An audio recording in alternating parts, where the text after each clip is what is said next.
syempre, mula din po sa collaboration Team Charity at meron na naman po akong panibagong bagong pamilya ng katropa po. So maraming salamat po sa Team Lugaw, collaboration Team Charity, and syempre katropa sa tiwala niyo po.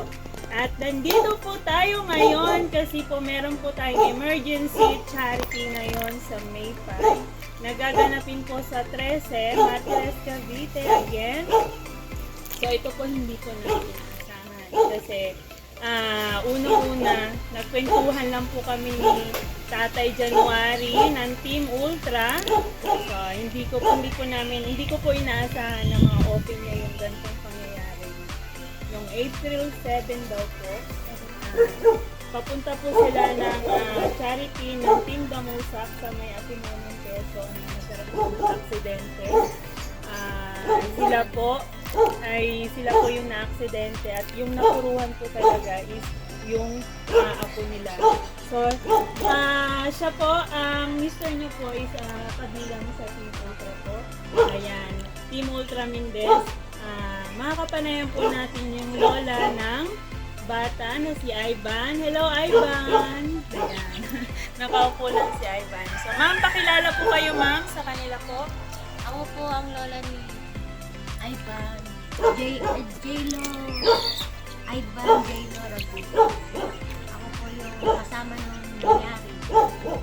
Sa kwento niyo naman po, ma'am, ang sa kanila po, ano po yung buong pangyayari? Bali, ganito po yan. Kami po ay mag-asawa na sa lahat. Tapos po, ang batang dala namin ay tatlo. Yung anak ko pong bunso, tapos yung ako pong bunso din dito sa kapatid. Tapos si Ivan po. Si Ivan, laging nasa may gilid ng bukyo. Ayaw niya po kasi sa gilid sa amin. Sa gitna, basta dito na sa may mahangin. Ngayon po, nung kami kasagsagan na nasa highway, bali,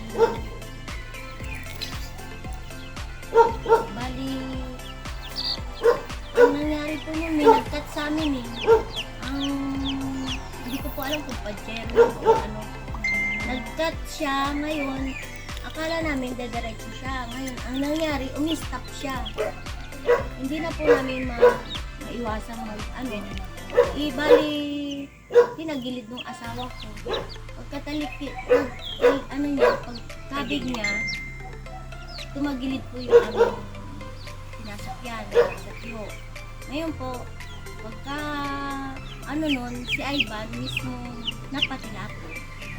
Kaya po ang fracture niya, yung sa may balakang, tapos sa ulo niya.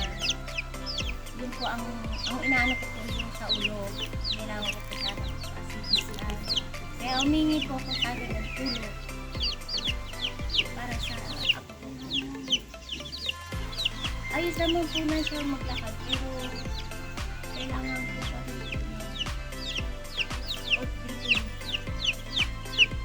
Kasi nakita po namin the way kung paano maglakad si Ivan at talagang kailangan agad-agarang aksyon. Hindi po kami talagang, ang collaboration Team Charity, hindi po talaga pinagpabukas. Talagang habang nagkwentuhan kami ni Sir January, talagang gumawa na po kami ng GC para po kay Ivan. Kasi bata yan eh. Hindi yan nakakapagsabi. Katulad niyan, late ko na rin po nalaman na special po pala ito. Si Ivan. No? So, hirap. Intindihin natin na magsabi siya ng lola, sakit, mama, sakit. Diba?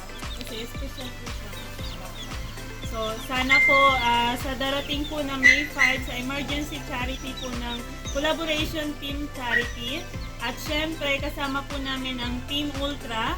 Sana po suportahan niyo po kami at sana matulungan po natin ang pangangailangan ni Ivan. Sana po isave po natin yung buhay ng isang bata special.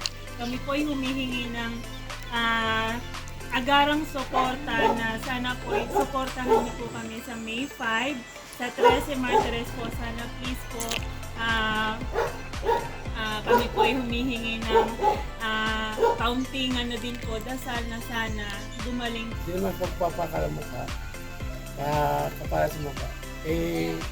Sabay-sabay lang tayo mga Rebels community na kung sino makapag-attend doon, tutulong. Chris, siya yun mga part. Yes po. Sa'yo naman, sir. Una po magandang umaga po sa inyo.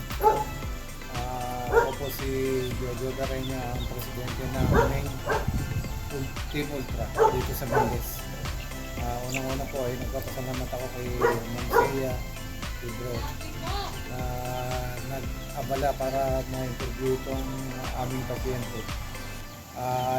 I consider na pasyente namin ito kasi hindi ito makakarating ng Antimono kung hindi gawa ng charity. Kahit na iba yung tutulungan, kasama namin, kaya hindi namin ito pwedeng pabayaan.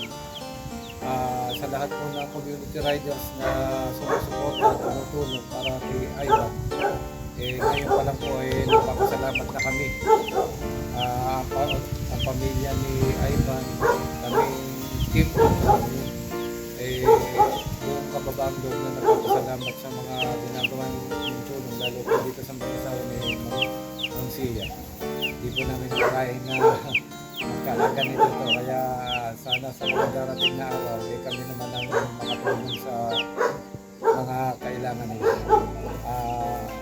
Inuulit ko po ang taos-puso namin pasasalamat mula sa main Team Ultra ng Montes Cavite para po kay Ivan ito, at sana po hindi lang dito magtapos